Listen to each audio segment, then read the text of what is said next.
Camera 1, camera 2. I got to lean over this way. Hello!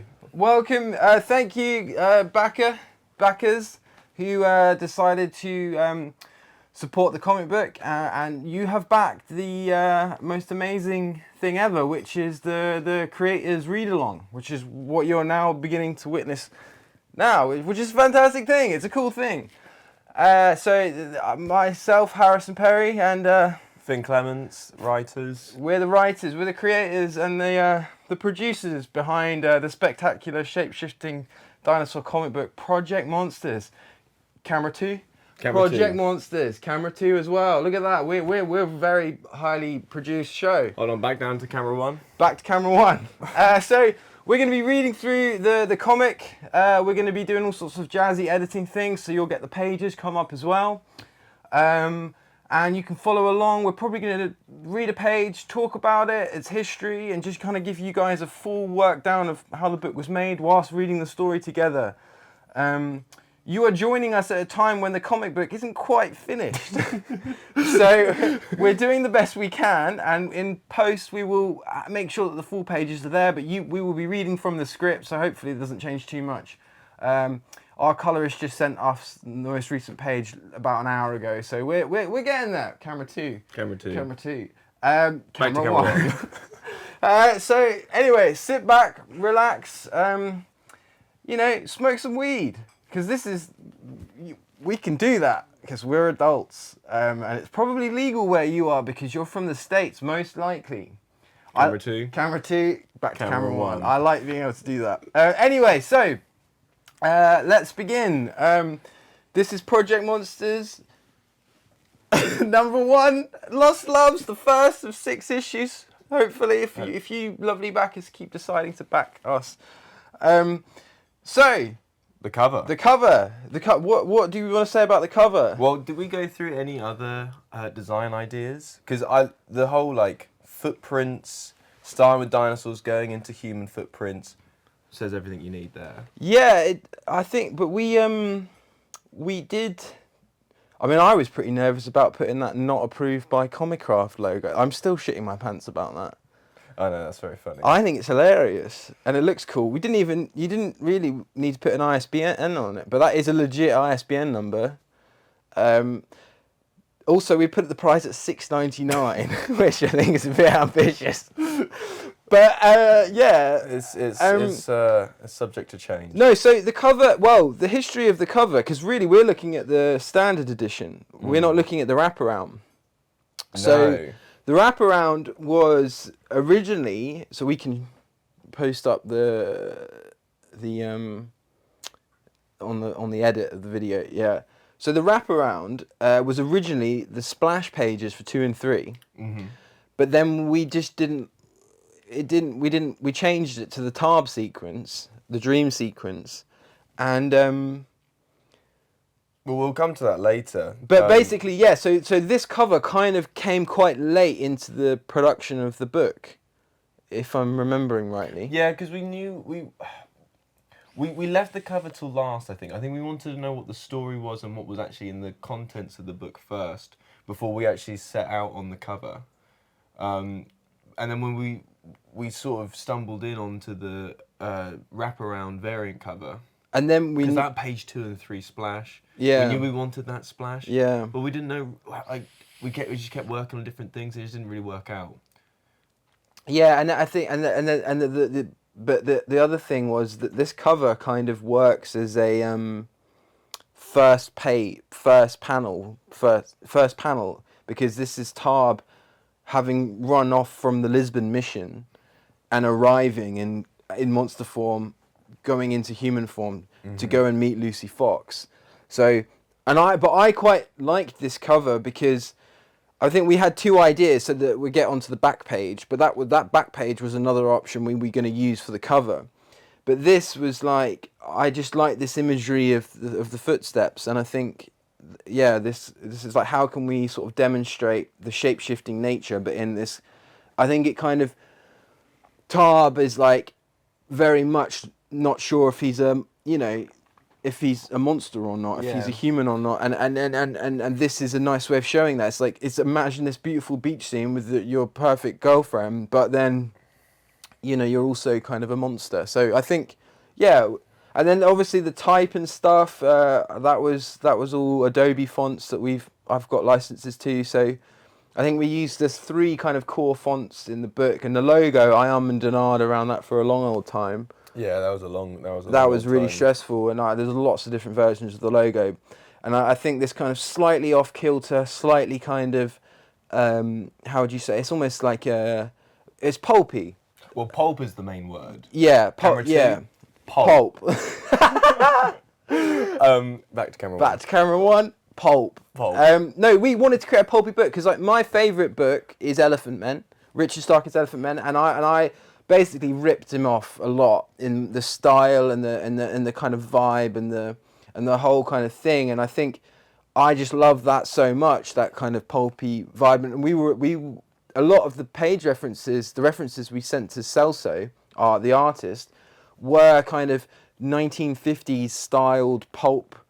Yeah, quite a lot. Like there was a lot of that going around for him. So yeah, but anyway, so that's the cover. So this is Project Monsters Lost Loves #1 by yours truly, Mr. Clements, Mr. Ricardo, and Miss Wicker. So moving on. Shall I read this out then? The inside flap, yeah. Yeah, I mean that's quite fun. I mean, this is also subject. This might be different to the. That you might be seeing a camera 2. You might be seeing a different thing. Camera 1. Camera 1.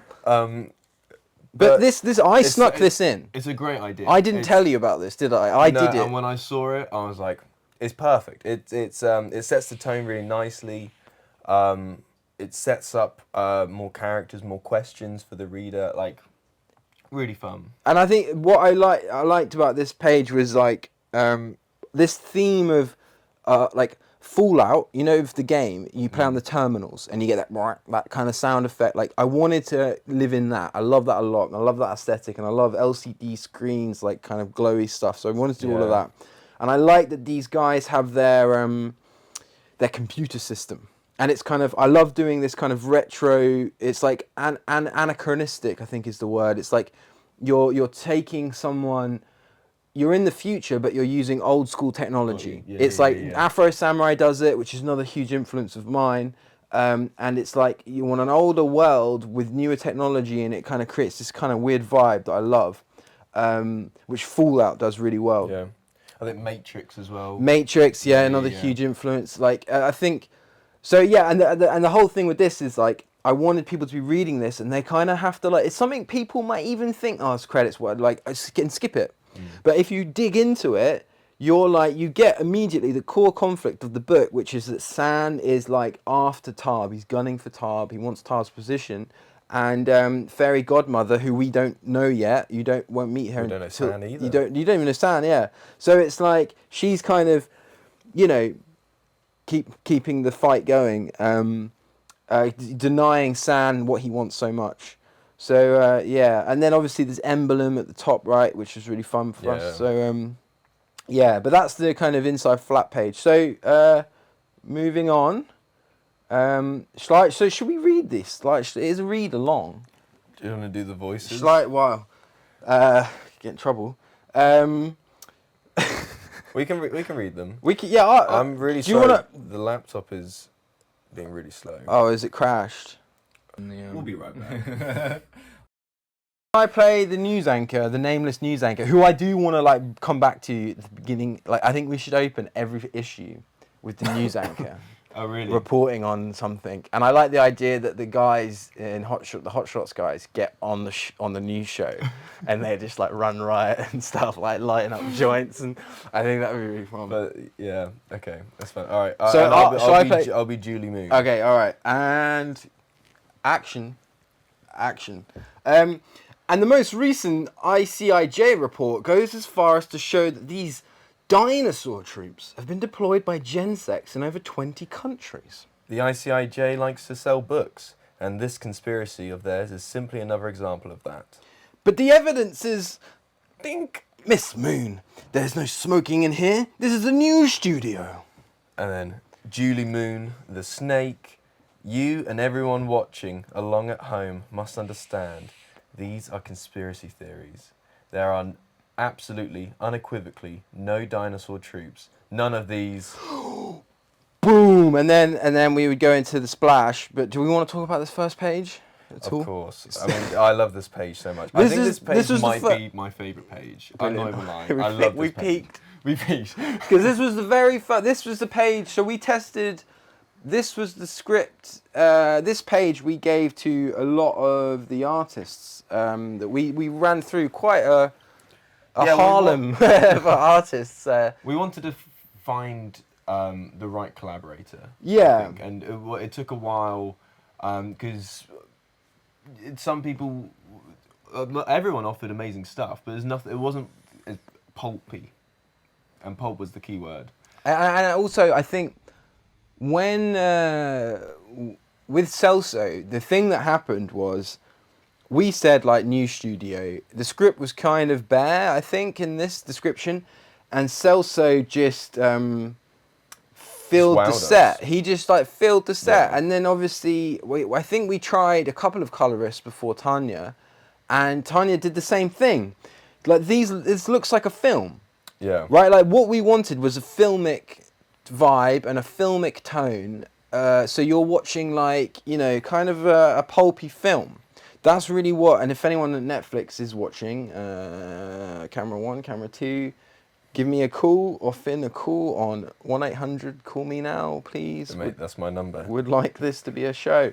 But no, what I think was really awesome was Celso just kind of nailed it. Like the silhouette of the cameraman, like all of this. The funniest thing, there is a little Easter egg about this page, which I find hilarious. Is there? So the show is called Live Stroke On Air, right? Oh yeah. Right, it was not meant to be called that. I said in the script, you know, either have a sign that says live stroke, you know, on air, like either or. Celso was just like, okay, I'll do the whole thing in one fell swoop. And now the show is called Live On Air. I mean, that could still be a. I think it's cool. I think it could be the title of the show. I think it is the I title. still- I think it should be the title of the show. I see it as that is not in shot. I don't think. No, that for me, yeah, in shot for you're the right. reader. You're right. It is that. I think That's not in the. But I think we should call the show That's Live the- On Air. that's the That's news. the frame that they're seeing. The second panel, that is the frame that. Yeah. Yeah. And she's such a badass, man, because she's just smoking on a TV show. Mate, It's like no one. there's so much smoking. in I this. know. Yeah, we have a lot of smoking in this book. I'm glad I went to vaping. And I think Celso is such a talent at faces, and that third panel at the bottom with Julie Moon's face, that close up, is just exquisite, isn't it? It's just amazing. So yeah, that's the Menacing. and she's because you don't know what she's up to, like, and you don't find out about that until a lot later down the line. She's a snake. She's a snake. But yeah, so that was that. So, but the whole point was this was like, you know, this is going into our first double page spread, and that rhythm of like, you know, and we kind of, I remember wrestling with the letters on this a bit to make it all line up properly, but it's like, you know, absolutely unequivocally, no dinosaur troops, none of these, and then we jump into our first, well, the only double page splash. Monsters. So to go back to what you said earlier about the variant spread. Yeah. So we initially wanted this awesome page with four sort of diagonals panels of the team being awesome, superb, and we got it in here, and we've got big monsters in the middle, and there's going to be a big titular title within the book, and we just felt like it didn't work. We just didn't feel like it was telling to the characters at all. It looked amazing, but when we thought what would work so much better is if we can enter Tarb's brain before we go into the beach scene. We're in his dream of the. It says so much about Tarb and all of his past exploits. It's horrific. It's horrible, and we got this monsters tying in from what Julie Moon said in the previous page. It works so much better. Yeah, So much yeah, better. it gives you more character because I Yeah. think that really, in some sense, that the wraparound cover was like our sort of, we need to see these guys, right? And I think we sort of felt like we needed to show the team. But then I think part of this, the creation of this book, has been us realizing that Tarb is the protagonist of this story, and he is very much the character we will follow. Like, whilst this is a team book and there is team elements, really he is our guy, and he is the guy you're going to see most evolve and most change and sort of figure out what he wants. So I think it was really important to highlight that he is conflicted, has done some really crazy shit in his life, and you just get this brief window. But most of all, he is haunted by it. You know, he is literally saying, you know, no matter how far I run, no matter how far I go, I am what I've done. He's not running away from that. He can't hide it. He is the monster Yeah. that they made him. Yeah, Absolutely. exactly that. And we got a little insight as well into the tame aspect of the story. Yeah, those It's aren't sort- drugs. That's him trying to, like, well, not recreational drugs. This is him controlling the monster, the dinosaur. It's yeah. I mean, these characters needed a weakness. They needed some kind of hitch, almost. A way to be controlled. Absolutely. Yeah. And I think the tame aspect to the story really elevated it. And the letters are so good on this page as well. Like, the monsters just getting more and more distorted. Yeah, I was wondering, like, about losing, just having one, but I like this kind of like echoey. That was kind of what I was going for, is the echoey vibe. And this is also the only page where the letters are baked. So if you zoom in on the lettering, you'll see that the halftones. So we halftone all the colors. Everything gets color halftones. So the letters in this page have the color halftones baked onto them, which is like the only time we ever did that. So it's kind of like trying to really sink into the dream. Yeah. That kind of vibe. So yeah, obviously lots of blood splatter. Yeah, You gotta love it. It's just so gory. It's so gory. But this really is like the goriest page in the entire series. I don't think we're gonna have any. That's the plan, anyways, to kind of avoid it. But anyway, so yeah, so that's the splash. And we go into page 4. Yeah. So what's interesting here? I mean, should we read it first? Should we read the page? Yeah. Who do you want to be? Well, I'll be Lucy Fox. Go on then. Okay, I'll be Tarb. You be narrator. Somewhere in Portugal.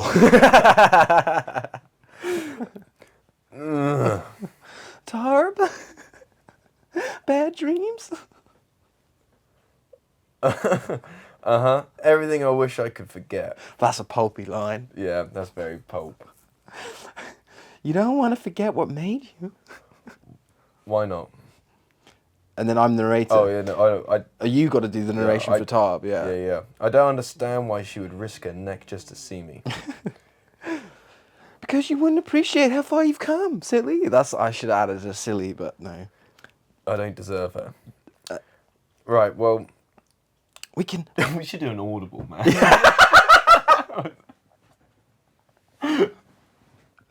That was brilliant. That was so well I read. do want to keep reading. I don't know. I was having fun. Camera 2, we're having fun. Camera 1, are you still on? Hopefully. You still on. What was I saying? I mean, Where were we at? we can read the next page as well. I just think because it's like one scene, I've got it feels you. kind Got of you, dumb got to you. like Okay. stop and chat. How about this? How about Let's go to the podcast scene. no? No, you okay? Let's just read it now. Let's just go again. What, from the top? Yeah, and we'll just cut here. No. Okay, I don't want to be cutting too much though. I think I'll cut it. the man. banter is good though. You like the band? Yeah, man. I'll keep the band. We should post this on the YouTube. I have to On the pay. YouTube. I have to pay off the. I feel bad though because you guys, we actually sold, right. So just a little 4-4 break here. The number of people that backed this read along, I think it was like 2 people, right? So it was like 2 people, and that I think we listed it at like £2 or like £1.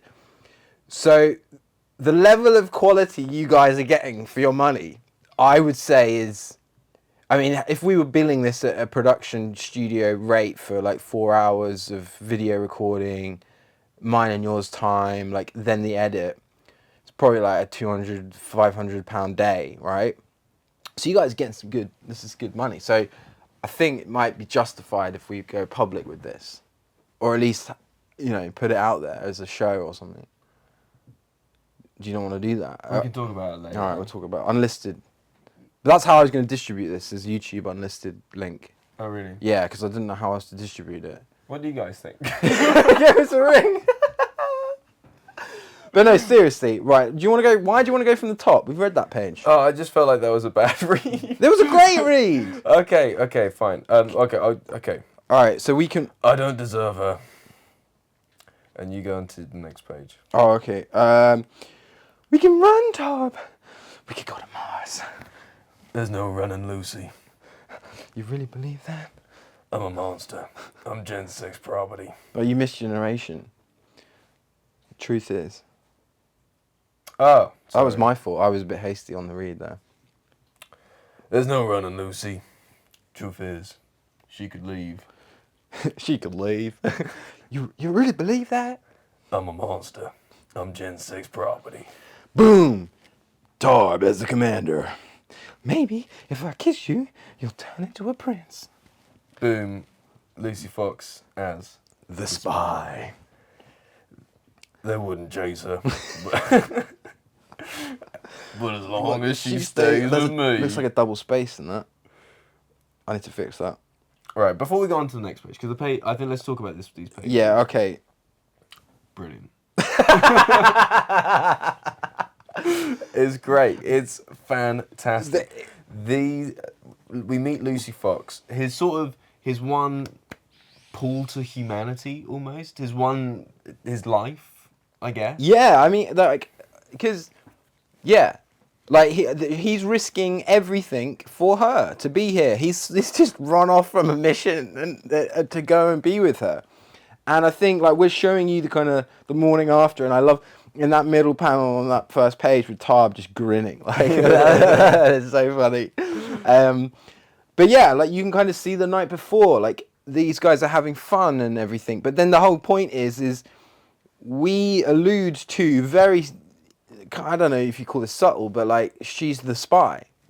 So her allegiances, we don't know yet. Like, you don't know what like, why is she the spy? What's that all about? Because up until now, she seems like, you know, his one girl, true love. But and originally this was gonna be the scene where she first sees his tail, and she's not aware that he's a dinosaur. She shouts snake. She shouted snake, and she was like, "Oh fuck, there's a snake," and he was hiding it from her. But then we were like, no. Like, they've been together a while. Like, she knows. She knows, she's in it, right? She's in it. So she is like, you know, if Gen 6 can find her, they will take her down. But she kind of wants that in a way. Like, she's kind of playing another game, which we don't really want to get into much at the moment. But she's not just like some girl, like, on the side. Like, you know what I mean? Like, she's not just someone he's banging.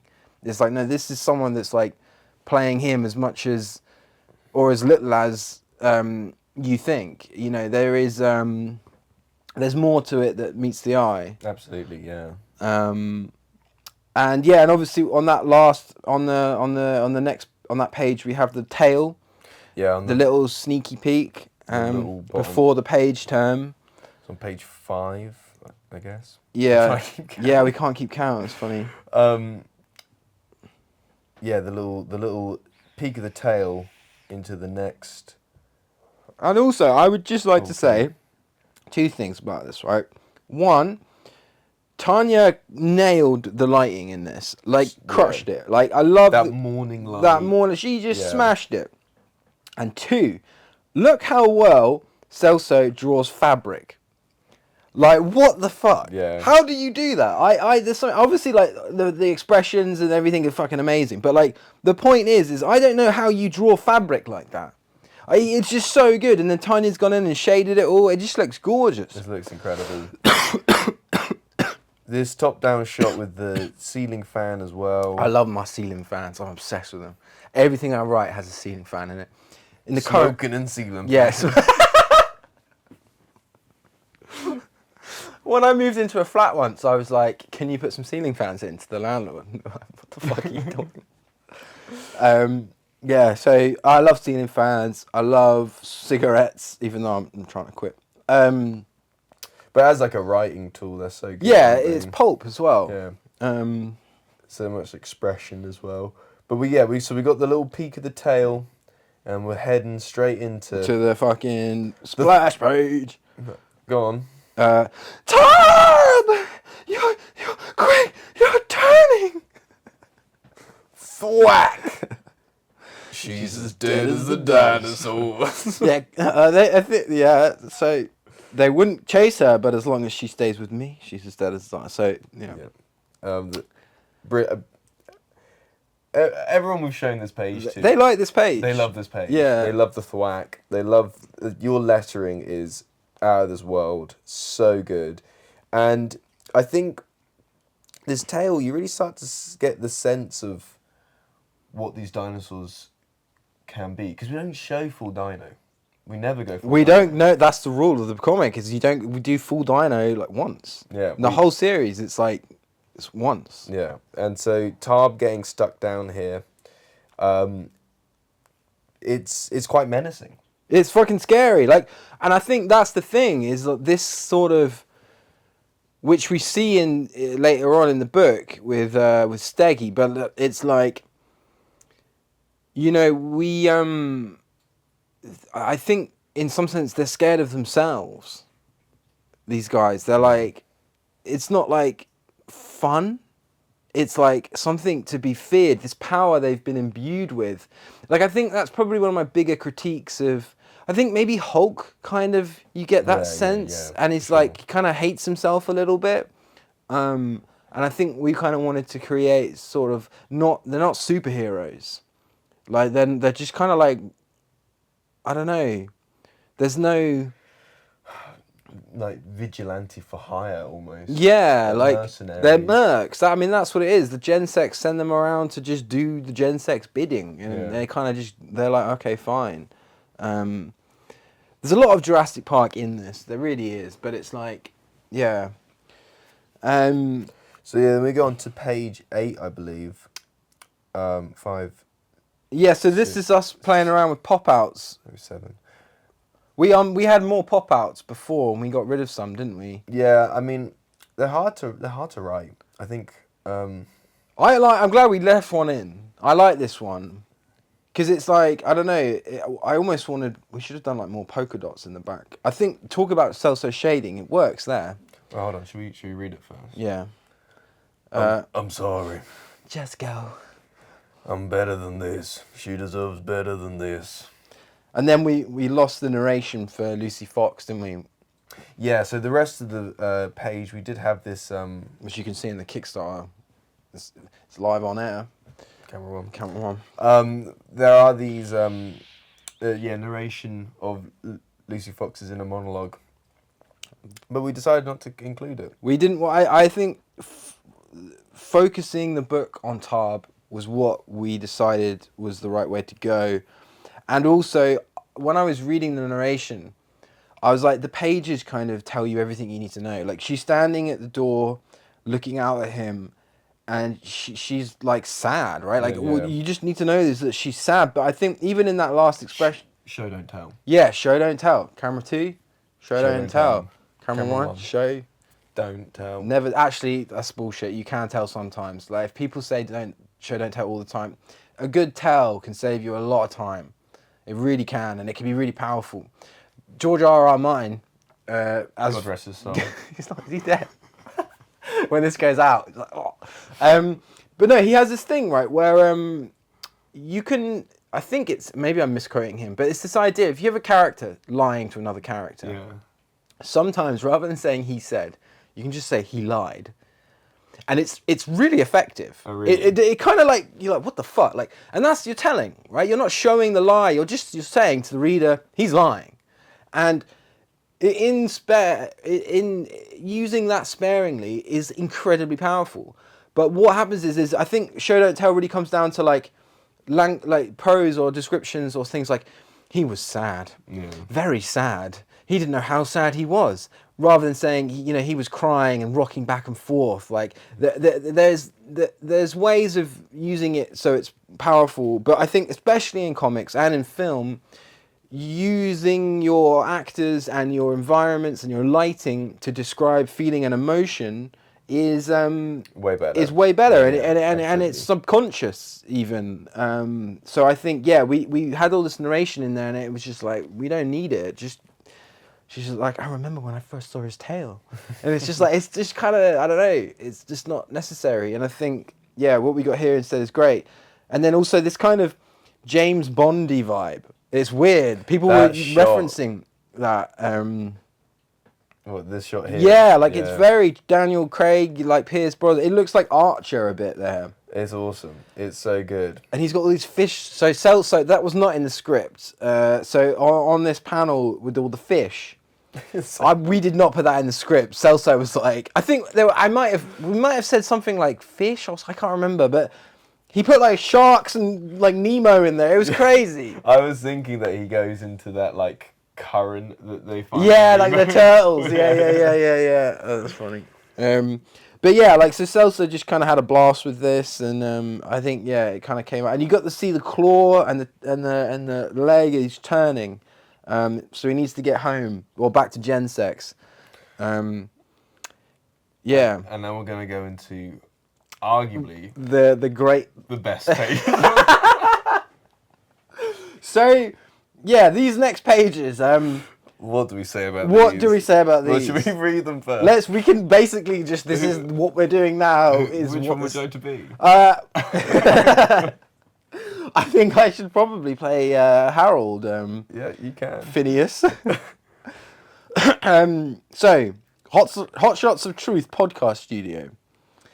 It's like totally tourist centric, man. Why are you doing a voice? What? Why not? Why can't I do?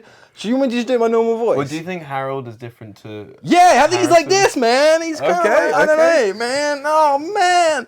I mean, I couldn't go 10 meters without a guy offering to sell me hash, soap, kush, bud, cocaine if I was willing to walk to his car. He kind of sounds like Morty. Yeah. Oh God. And as soon as I buy this hash, another one of these guys. These street dealer guys comes right up to me and tells me the shit I just bought is crap. That I should buy from him instead. I never ever thought I'd turn mad from all these offers of the sweet Saint Mary. And then, I mean, dude, that's a bummer.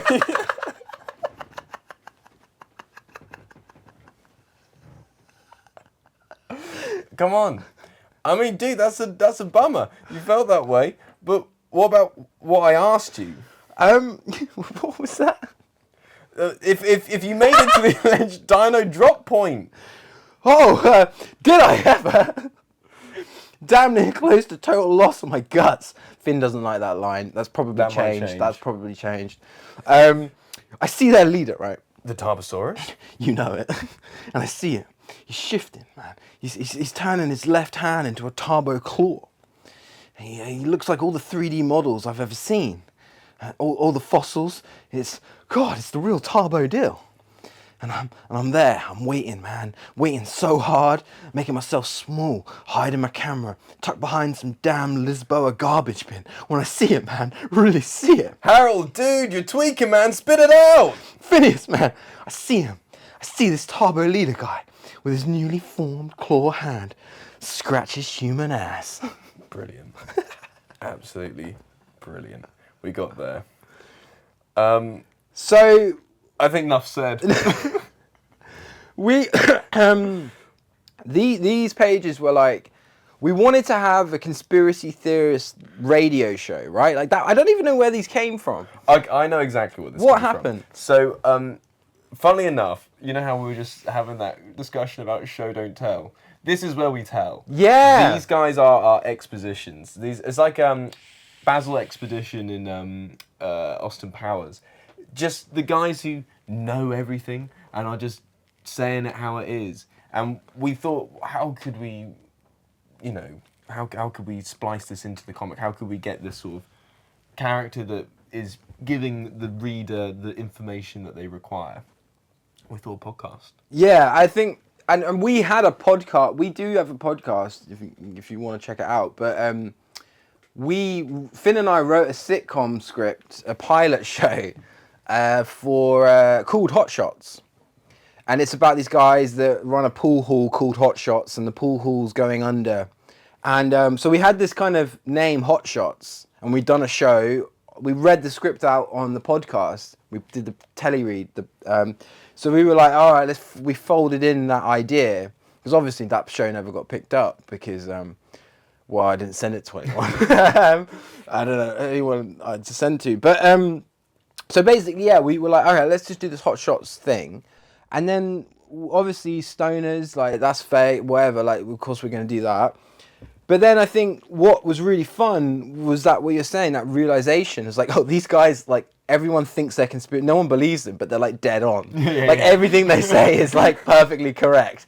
So it's this really useful device where we can kind of just give any little bits of exposition we want or we deem necessary for the story in a kind of comedic, not hacky way. Yeah. It's like a cheat code, I think. And obviously, like, there's very little actual exposition in here. There's like, basically, we're giving a little bit about the mission that they were in Lisbon. That's kind of all you get. And that Tarb can do the thing you've already seen. But what it's doing is kind of introducing the reader to the concept of the show. And I think these guys really remind me, I don't know if you didn't really watch Power Rangers, did you? But they're these two characters called Bulk and Skull. Okay. And they're kind of always chasing down the Rangers. And they're kind of incompetent and bumbling buffoon sort of characters. And these were, when I was kind of scripting a lot of this, I was like, they're kind of like my Bulk and Skull sort of characters. And I really like that. And there's some brilliant details here. Like we went with this kind of green vibe, which Tanya had a lot of fun with. Celso we said to Celso, just draw a bunch of dinosaur shit, and he just went ham on it. It's so funny. We got like the posters in the back. Yeah, like we did so much, and there's all these weird references to like TV shows and all sorts of stuff. Like there's that 1990s sitcom with the egg guy. Oh, yeah. Shit, I forgot his name. But that show is hilarious and is incredibly well written. Actually, oh, really? It's like really good show. I can't remember blanking on that name. And then obviously we got our two T-shirts in there, like DUI, dinosaur under the influence. And then I've got the She Is Real T-shirt, the Utah Raptor T-shirt. So yeah, it's just we had a lot of fun with these pages. These pages were the best. I mean, and also just on a vain aspect, just yeah, seeing ourselves. Yeah, we used these as our reference images. We sent this to Celso, and he made us look like men. Yeah. Oh yeah, that's very true. It's really funny. He made us look like men. So yeah, I love these pages, and it was a blast lettering them, and yeah, they were just a lot of fun. And it was funny because Celso, when we got the inks, and he was like, they came back really quick, and I just got the sense like, oh mate, he had fun drawing this. Like I think everyone had a good time on these pages. Like Tanya even posted this page up on Twitter, saying she had a lot of fun with the color work. So I think we're really proud of that sequence, and I think I'm looking forward to seeing what we do with these characters in this kind of segment in the book. It's going to be really fun. And also, just a comment again, the fabric that Celso draws. Yeah, I know. I don't know how he fucking does that. I like that skull, the T-Rex skull. It's just like, even that, it's all really good. And the colour work on the bong as well looks cool. Like, it's got that iridescent kind of vibe. It's just gorgeous, like really, really gorgeous. We're so lucky to work with such talented people. Yeah. So, and then obviously the tone shifts. And as the tone shifts, the colour shifts. And we now get our first look at the interior of the Gensex HQ. This is the action room. So should we read this? You want to reread this? Sure. So shall I be San, you be Violet? All right. And I'll be Tom. Yeah, you got yeah. Okay, so and most of our sergeant returns. Are we gonna get an explanation? Wait, did you swim? I'm sorry. I don't know what else to say. Where's Quetz? You don't get off that easy, Sergeant. We deserve to know what's going on. You'll get us killed. Boom, San as the behemoth. And I checked your magazines. You never fired a shot. Quetz fired a whole mag and he was in the fucking air. Quetz is in the crash couch. He flew a recon for you and nearly got stuck down. Boom, Violet as a silhouette. Should we carry on, or do you want to just? Yeah, let's talk about this because then we got Quetz coming in later. So should we? So the gold gun. The gold gun. That's where you want to start. Let me start with the gold gun. Let's start with the gold gun. So the gold gun was contentious. It was to say the contentious. It was very. I had to fight for it. I mean, now because we were talking about James Bond earlier, I like the gold gun. I do like the gold gun. It's not as lavish and in your face as I thought it would be. Like, yeah. I was imagining a very like reflective, shiny. I did ask for that, and Tanya kind of just ignored me. And I agree with Tanya. Yeah. Wholeheartedly. This is way better. I mean, I still have the feeling that if you're a spy, having a bright yellow gun is kind of stupid. Yeah, but turning into a Triceratops is also a dumb move. That's so very I true. think there's a comic book, man. So yeah, that was point of contention, but we got over it. The other thing for the attentive listener, reader, is so they were in Lisbon, right? Tar was in a beach in Lisbon, and he has now reached the Gensex HQ, which we aren't really sure where in the world this is set yet. Like, we don't know. But he's swum there. Mm-hmm. Could be 3,000 miles. Could be. Or Or it could be just next door. it could. So we don't know. So I think that it's one of those things that we need to figure out at some point. I don't think so. Okay, that's I fine. don't think so at all. I think it's a covert secret.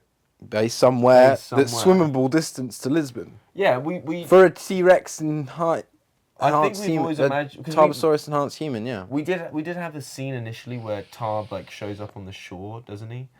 Oh yeah, that was in the script, wasn't it?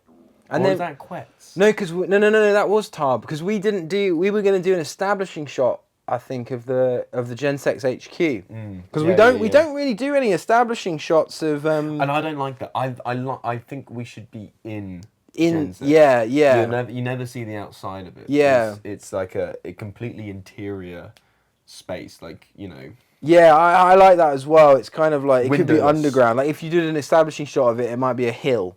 You know, you just wouldn't know. A volcano. Though in issue 2, we do get the rooftop scenes with Quetz, don't we? Yeah. I mean, I think arguably there's probably like large parts of it are underground, but yeah, there would be like a helicopter. How else would he get to and from there? well, we could do what they do in Invincible with the teleporter thing. That's true. No, we can't be doing that. But yeah, I think helicopter or jet or some cool, like, maybe he has like a jetpack or a jet ski. This room I was very excited for. The action room is a very key location for the rest of the story. It's a place, it's a communal space for them. They do most of their work here. Yeah, this is like, and this was the first time, this page was when we first got to see the interior for the HQ. Like, just seeing it for the first time was really cool. And yeah, this is an important space for them, and this is their home, really. Like, this is where they live and spend a lot of time. They're cleaning weapons. They're like, they work out, they train, they play their computer games in the back. We should do a scene with them playing like Counter-Strike or something. That would be funny. Oh yeah. But yeah, look, and I think Celso, we didn't give a lot of detail. Like, we said, like, gym equipment, like computers, like weapons. But he gave the room way more scale than I was imagining. Like, he really, gave it this sci-fi vibe as well, which is really cool. And then obviously we wanted to go, so when we were looking for references, for color references, I was looking at a lot of Titanfall, the game. I sent a lot of color references to Tanya of Titanfall. And I think Portal was another one, yeah. That kind of interior, and obviously the blue and the orange is really gorgeous. And yeah, it's just a really cool looking space. Like I would like to go check it out. And there's all sorts of weapons and gadgets and all sorts of shit. You don't know what's going on. The viewing area at the top. And also, Celso did some insane logo design. Amazing. Like we just said, do a cool logo, man, and he just fucking went away and did it. So yeah, we were. And the logo says everything about Gen 6. Yeah. So, yeah, it's perfect. Yeah, so the gorgeous, gorgeous environment and really cool shots. Dutch angle and violet as well, which I think works really nicely there. Should we go on to the next one? Yeah, yeah. Utab. Yeah. Should I say San then? Yeah. Thanks, Vi. I'm glad you all got out okay. I can actually whisper because I got the laugh mic. If you keep if you keep sticking your neck out for that guy, you won't have a head for much longer. The job got done. Dinosaurs don't have 9 lives, Violet. Oh, I'll play Quetz, yeah. Why the long face? Sergeant, it is funny. It is good to see you only just back in myself. I flew from Lisbon, 5,000 kilometers all over the Atlantic Ocean. It's all so beautiful. And the view from the airplane wasn't good enough, huh? Please, Sergeant, there is no pleasure on earth, not sex, not drugs, which gives like the flying does, understand? It is freedom. I see your scars past overdue. I smell the salt of the sea on your skin. You too, let the monster take control. It is good. I'm only a monster when I'm here. Brilliant. And then boom, Quetz. Quetz is the eccentric, which I think translates in the script there. I think that makes sense. So too. So I just want to say, my favourite line in this entire page is one that I remember you and I were working on. I think it was in the coffee shop in town. Yeah. And we were really stressed. We couldn't figure it out. And then you came up with dinosaurs don't have 9 lives. Oh, really? Yeah, that was you. That was I love that line. You like that line? I think that was amazing. I remember being like getting goosebumps when you said it, and I was like, Say it to camera 2. Camera 2, I got goosebumps. This guy over here, he's a brilliant writer. Dinosaurs don't have 9 lives. Back to camera 1. Hopefully that's still on. No, they don't. They have 1. And I think, again though, this page is setting everything up. It's basically San is trying to convince Vi that Tab is the shitty leader, and he kind of is. Yeah. He's kind of a shit leader now. He's been doing this a while. He's done. He wants to go be with Lucy Fox. Vi is kind of the sense maker of the group. She's everyone's friend. Quetz is kind of everyone's friend and also kind of his own best friend. Like he's just doing his thing. I would say Quetz is the character who has the most control within his form. And unsurprisingly, he's the one you see most in dino form most of the time. I think because he is kind of at peace with the monster. And I think the other 3 Violet, I think, has probably got quite a lot of control. But the other, especially Tab and San, they're just like, they don't really have the demon under control. No. So I think Tab would be wise to listen to Quetz here. And he's not, really. He's like, I'm only a monster, so when I'm here, and he's like, I think being in this environment just reminds him like of who he is and who he wants to run from, because he was just a human. I think arguably Tab could listen to any of them, and actually, really, what Tab ends up doing is sort of detrimental to everyone in the team. Yeah. But no, Quetz is a very good voice of reason, but every team needs a jester sort of character. Yeah. I think a lot of any sort of 4-person team, like Teenage Mutant Ninja Turtles A team, were sort of big inspirations for us. Yeah. Everyone has that sort of Michelangelo character. Wild card. Yeah. Quetz is definitely the wild card. Yeah. No, he's really fun to write as well. I like his voice, and I like his kind of, because we were thinking if we cast the film, and Antonio Banderas is the guy. Yeah. So I kind of just have Puss in Boots' voice like in my head when I'm writing. And you did it perfectly. So we've now reached a point where we have the inks we can look at. We have the inks. Yeah. Oh, brilliant. Okay, I was gonna read off the script. We haven't got the words. We don't have the lettering on the Okay, inks. I can get the words up. But can we take a little break? Yeah. Yeah. Can we be right back? We'll be right back. We'll be right back. Don't go anywhere.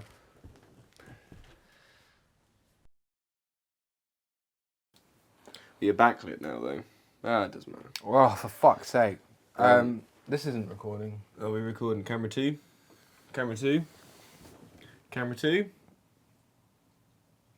Hey, camera 2. See, I look thinner on this camera. I look kind of chub on that camera.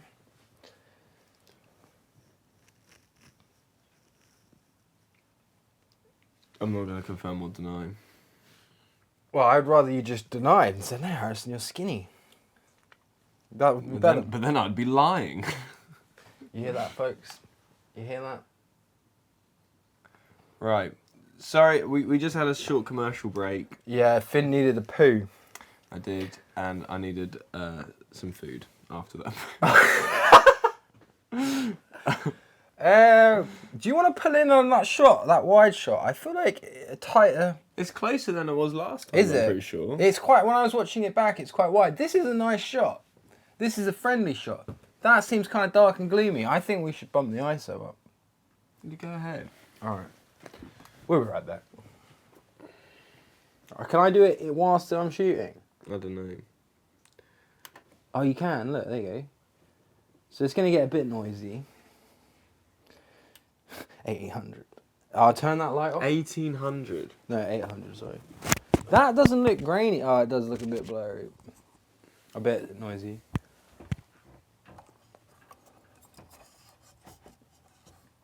It's because we've lost a lot of daylight as well. It would be. We really need a light there. That's fine. I like that. That's good. That they look like they're matching a bit more now. Because this is auto ISO. This is just doing whatever it wants, man. Like, Yeah, but... look, that's so much nicer. Actually, you could probably go down a notch. Couldn't That's so bright. Yeah, hang on. No, I'm seeing it from back there. Sorry, folks at home. This is the process. I think this could be... What did I just change then? Oh, that was the... We can just time-lapse this. Hang on. Oh. Okay, that's fine. Yeah, I'll do. I look a bit... It's because you're... Oh, however, it doesn't matter. This is wearing different coloured Yeah. tops. Camera 1. I'm kind of hidden behind you. Alright, I was laying back, dude. It's so annoying how like the auto thing makes look so good, and you're just like, oh. But there's no cinema behind that. That shot's like, ooh. Yeah, well, we're wasting memory card space. So where are we at now? Page 12. Page 12, is it? Where's my vape? That's all plugged in, yeah. Yeah. Oh, okay. Oh, now we get into the drama central. Yeah. So, should I read the Yeah. script? Welcome back. Welcome back. Camera 1. Camera 1. We Welcome lost you back. for a moment there, camera 1, but we found you again. Camera 2, trusty. Hopefully this doesn't run out of memory space. Memory space. So now we're back, page 12, in this 2-hour marathon of a readathon. So Tarb says, You really stay stuck, huh? "It's no secret, Sergeant, and Fairy Godmother knows. If we didn't lose our minds, then I should be a pterosaur in the skies, a mythological creature, come real, at peace with the world, floating, flying." I guess I'd think differently if I had wings. "Flight is joy. It is ecstasy. Total freedom. I don't know where I'd find that. Never let people bring you back to Earth. You must tame the monster within, Sergeant. Find its balance." I think we should probably lose that freedom line because we have it in the other page. Boys, briefs in 20. Fairy Godmother sending us back out. Another mission so soon? Something serious, boss. No idea at all. Now, this page. I just want to show the camera. This was our script reference we sent to Celso. He made sense of that. Camera 1. Oh, shit. Yeah. There was a lot. There was a lot going on with this page. I mean, poor Celso had so much to tackle here. We got half dinosaurs, half humans in the first page, which is already quite an abstract concept in itself. Then you've got this progressional time lapse shot, which is gorgeous. Is Yeah, incredible. I like that shot. And then you got this final panel, conversational three person. We had fun with this page. I think It's probably the most stressful page in the book. I would say. This was the last page, pretty much that had, because we had. Didn't we? We had a lot of notes on this page. Like we were umming and ahhing. It changed a lot. Like that breakout, where he's kind of flying through. You know, we're doing narration over the top of another sequence. That came quite late into the process, and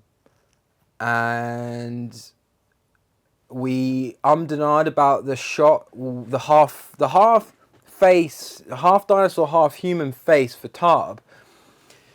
Is hard to do, right? Like it's a difficult thing to pull off without it feeling weird, and I think we were umming and ahhing a lot about this, and I think the color helps and makes it sit nicely, and yeah, it's just really good. And but we were really kind of umming and ahhing about it. It's not an easy thing to do, like really well, and I think Tanya has made it pop. Oh, yeah. I don't know why I was looking at the inks. Well, we don't have the colour. I'm making this up. I assume it's going to look great. No, we do, don't we? We don't have colours for that page. Oh, because you just. I would have lettered them. Oh, true. We just got sent page like 14 because that we were getting corrections on that page from yeah, Celso. true. You're so right. So we have no idea. Okay, I got you. I'm assuming it's gonna look. You gave it away, Finn. I'm sorry. I was like, oh yeah. It's fair. cool, man. Nice. No, it was a difficult page 12. Yeah.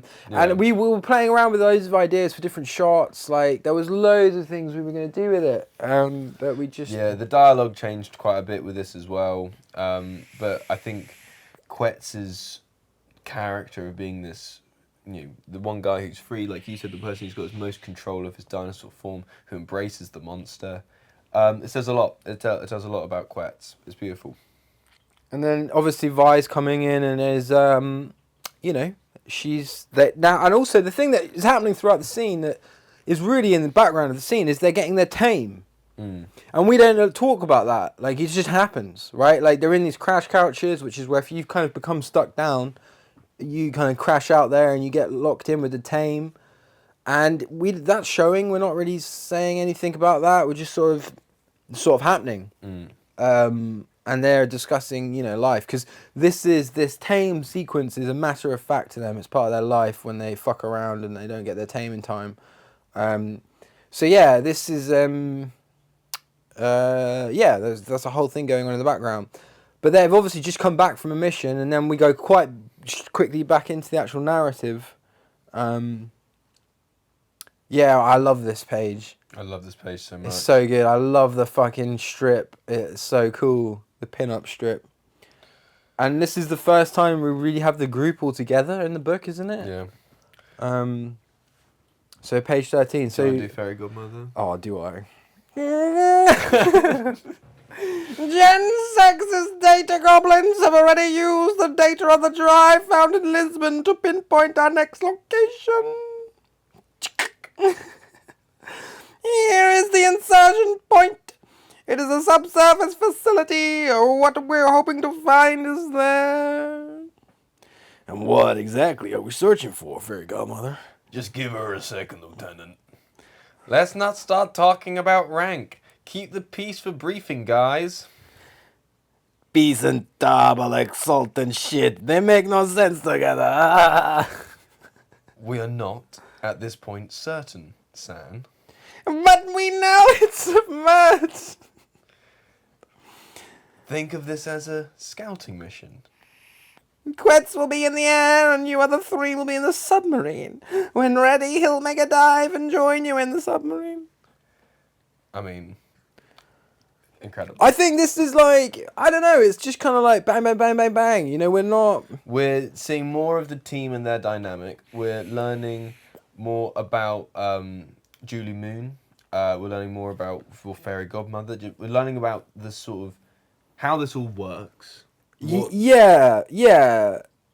And I think like, we're linking as well. You're getting the story, as in like, I think what we're doing as well is building the mystery, because you don't really know what was on the date, like they're finding a location for what, right? And that's because no one really knows. Like, not even Fairy God, they don't know. They kind of have a hunch of what they're looking for, but no one knows what they're going into yet. No.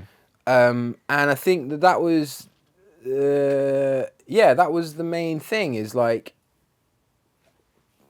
it's this kind of uncertainty, and I think hopefully as people are reading, they're like, what the fuck is going on and what they're looking for. I'm curious. When really all they're kind of moaning about is like the group, the dynamics, and yeah. Go to the next page. Yeah, page 14. Is it page 14? Questions. You're gonna drop us in the Atlantic, have us go down in a submarine to enter some facility to get something we ain't even sure what. You do know how to listen, Sergeant. Off with you all! We'll be shipping you out tomorrow! Oh, and, Tob, be a dear and stay behind a moment. Oh, I'm saying, aren't I? I promise. He'll get us all killed. Amazing. So this is the beginning of Tarb's retribution, of Tarb's punishment for fucking around. Yeah. This is what's happening here. Also, I think what's quite interesting is like we have this Julie Moon character, and it's like, who's the boss? You know? And that's kind of what we're hinting at. Like, Julie Moon's official title is the public relations. She's the public face of Gen Sex. That's kind of how I've always envisioned her, and that's why she was on the news program. But obviously, she's the snake. So a bit of foreshadowing there. Yeah. And I think, Tab is the leader of the squad. Fairy Godmother is the, I guess, the Q from James Bond. Yeah, she obviously worked on Tame, and Yeah. and is the head scientist, really. But Julie Moon is maybe pulling more leadership than she might Would suspect. appear. Yeah, she's playing both sides. She's playing both sides. She's you don't know whose allegiance she belongs to. Yeah. Yeah. We're in Fairy Godmother's office. Well, we're not actually. We changed that, didn't we? This is the briefing room. This is like, I don't know what room this is. This is like Fairy Godmother's like dining room. Like, this is such a. It's a strange room. It's a strange. It's kind of weird, and like, you kind of like it. It almost feels like a room that was a dining room, and then like they kind of feel, I don't know, it's just kind of feels a bit like half moved in, like kind of uncertain, and it's just kind of got a weird vibe.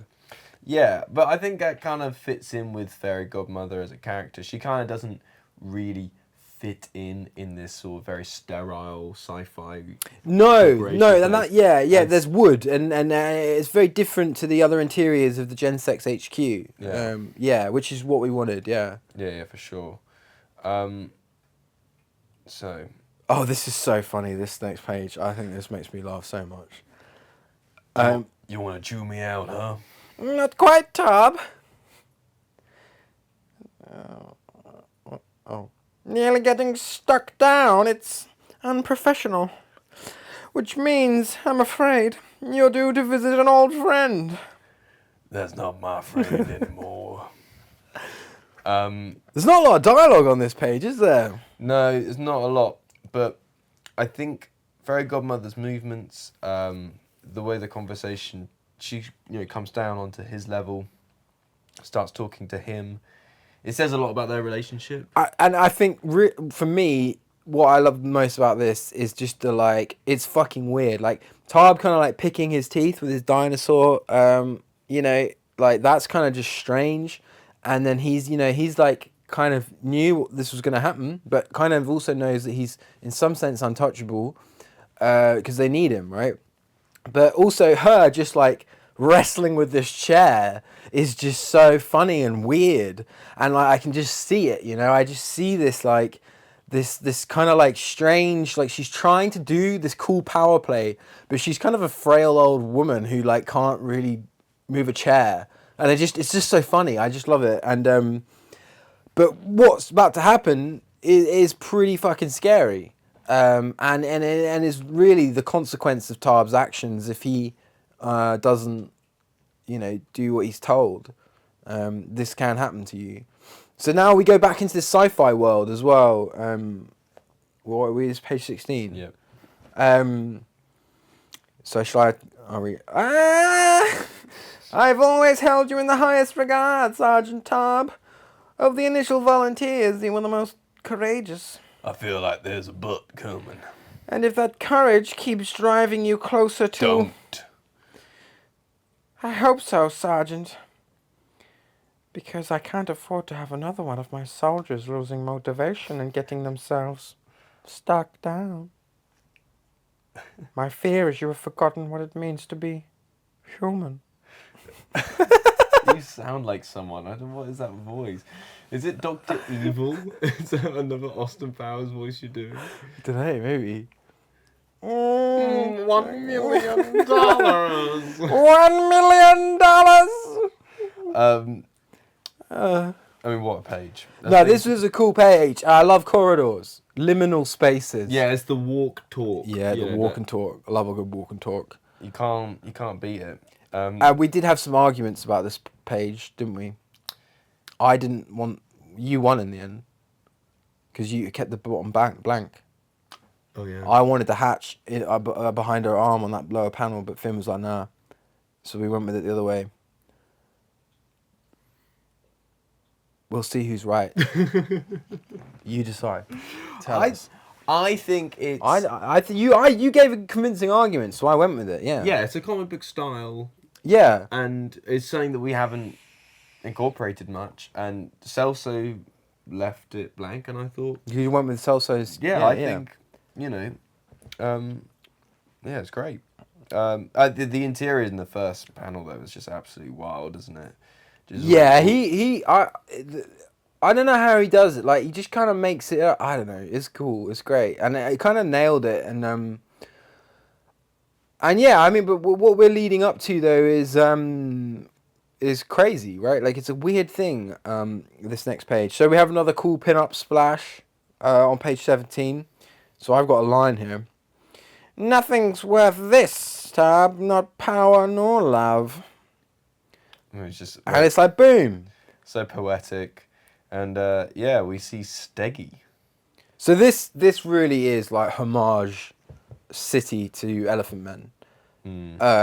Because it's like in Elephant Men they have, I think is it not Tusk? Who's the guy? Basically one of the guys goes crazy. And obviously in Elephant Men they don't shapeshift and stuff, but like this for me was a big page, and I'm really proud of this page, and it's kind of like, I don't know, it's weird, and I can't wait to see the colours for it. It's very effortless, wasn't this? Yeah, it was really. There was not a lot of drama with this. It was all quite, yeah. It was, yeah. I think Celso had a great image for this page, and. But also, like, I like this, like, because we don't really go into this guy. Like, who is this guy? Like, we don't know, and I think it's kind of a buried gun that we've left in the story to kind of, I don't know, later on we might pick it back up and do a bit more behind his character. But right now we don't know what we're going to do with him. But we just know that this is an old member of the squad who didn't get his tame in time and got stuck down. So yeah, and this is what happens, right? Like, if you're risking this. Yeah. And then we got colours for this now. And you got letters as well. Yeah, it's all been done now, so we're pretty much there. Yeah, so then obviously now, you know, Tarb sees this and he's like, fuck. Oh my god, I forgot. 20 miles off the coast of Portugal. All clear above the surface, Sergeant. Roger, we're getting pings on the sonar. Looks like this is the spot. Get ready to dive. I've no idea who. San. Oh, San. Yeah. So now what? Are we looking for James Cameron or something? Remind me to turn you up so I can get more of your essential input, San. Boys, please, not on the mission. Quiet. San, do you see him? Can you please do Violet for the next few pages? Yeah. What are you talking about? Oh no, it's me. Yes, like you were with her again, weren't you? What are you talking about? Waterlock is full. No quits. Is she really worth it, Tom? She's got nothing to do with anything. You nearly fucked us in Lisbon. That's San. Where the fuck is Quets? I'm checking. Wait. Tom? I'm getting some funny readings here. Another sub. Oh shit. And then, boom. We got, yeah. I mean, these pages were so much fun getting through. We put a lot of thought into what we thought that we really wanted for the sub. Yeah. Like, we wanted it to be lived in, kind of damaged. I love the exterior shot of it as like this. That's an establishing shot, I guess we do. Yeah. But yeah, we sent Celso a spaceship, didn't we? Yeah. That was the Like, reference. I think it was the International Space Station. Yeah, we were just like this, but underwater. Go. Yeah, the main sort of hub room that they're in, the Gensex poster is such a nice little touch. All the fucking radar computer system, that So motif is cool. reflected throughout the book. And the grubbiness, yeah. I remember telling Tanya, she went harder. She had more grubbiness. Oh, really? We had to dial it back a little bit. And like, yeah, but I think we kind of came up with the same. What I was most impressed with when the colours came back were like just the depth that she gave to the water. Because that water was pretty much just white. Like there was nothing there. There was like some bubbles, I think. And she just did it all and made it look great. Oh man, that next page is banging. Well, should we get to Yeah, that? let's go. That's fucking gorgeous, isn't it? It's so cool. So, Is there a script? What do I say? yeah. Oh, I don't think so, no. another day at the office. Yeah, are we changing that line or no? I think maybe. We are changing that line. I don't know. Anywho, this page is... It is incredible. It's like this. I mean, this arguably could be the cover. It's Yeah, we should have thought about that. But it's gorgeous. It looks like a cover from a like a 1970s pulp sci-fi. yeah, flick. no, it does. Like a horror movie. Yeah. Or it looks incredible. It looks so good. Mono or Mossy. Yeah, we call him Mossy, don't we? Mossy is But gorgeous. and the landscape behind amazing. See more of the submarine. Quet's up there. Quest like the fuck. And yeah, I think what I mean, obviously this is a massive cliffhanger to close the book on. This is a huge cliffhanger, and I hope that readers will be like, oh fuck, like I need to know. So you got to wait like a year and a half, Yeah. because we can't pump these books out, but and we need to make like $3.5 grand, $4 grand maybe, probably if we want to make issue 1 and issue 2 and not go into debt again. But yeah, this is another guy, and this opportunity presents itself that will enable Tarb to basically get what he wants. Obviously, he's going to have to suffer a bit, but we took him out of the frying pan, put him in the oven, I would say, with this. Camera 1, out of the frying pan. Camera 2, into the oven. So yeah, I love this page. I think it's dope. It's perfect. And you that's your favourite dinosaur, isn't it? Yeah, I like aquatic dinosaurs. Yeah. I like a. Well, we didn't have any when we had the squad. When we had No, we didn't have any. Yeah, this was the only one. Steggy as well, and we got a flying one. Yeah. Get some water ones. We're experts in paleontology as well. We're pretty good. We're pretty good. We're pretty good. Get a warm one. Get one that like swims and that, like we're through the water. Oh mate, what about like a fire one? Oh One wait, that no, that's a like- dragon. Oh, that's a mythological creature. We could do it though. Oh, actually, I tell you something. This is quite an interesting thing to point out. Is the armor of them, of the characters? We didn't talk about this. The scale armor.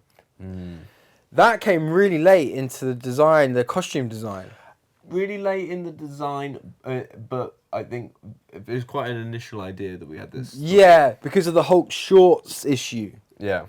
We didn't know what to do about if you go full dino. You need to have some clothes on. You can't have like a massive T-Rex dick, like Tarbosaurus dick swinging around. Well, no, but they'd have like quackers, wouldn't they? What's a quacker? It's like a bird genitalia. Oh, is that how it works? Yeah, it's pretty like clean and tidy.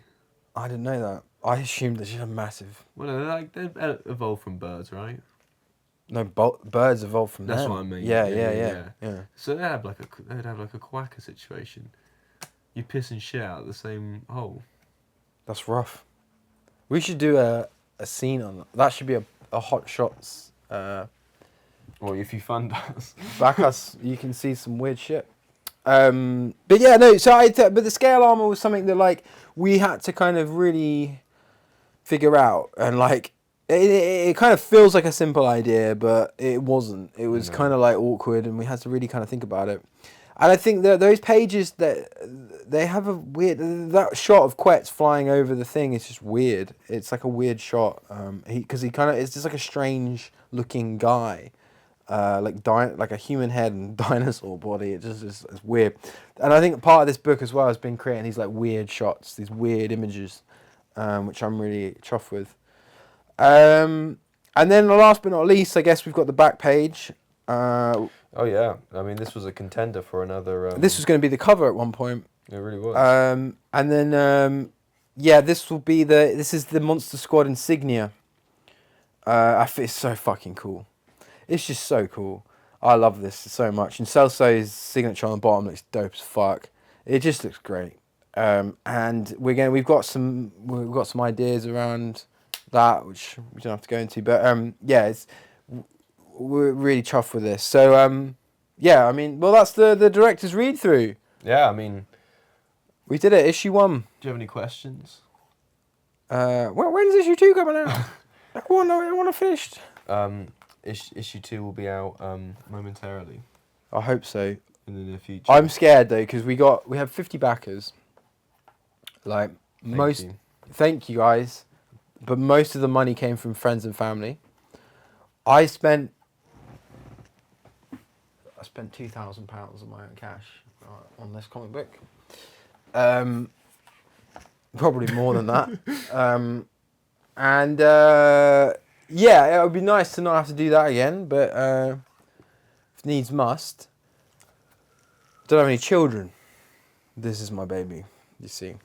This is our baby, mine and Finn's baby. But yeah, no, I think I like we have a whole series planned. We do, but this is a lot of work, and but we've got a really great creative team, so hopefully we can make it happen. What else have you guys got down the pipeline? Oh yeah, we've also got another comic coming out, Atonement of a Monk. Camera 1. Back to camera 2.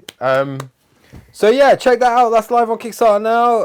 No, it's not live on Kickstarter. The pre-launch. The pre-launch page is there to follow that along. And as I say in the thing, stay frosty, guys. Stay frosty. Camera 2. Camera 2, camera 1, stay frosty. Stay frosty.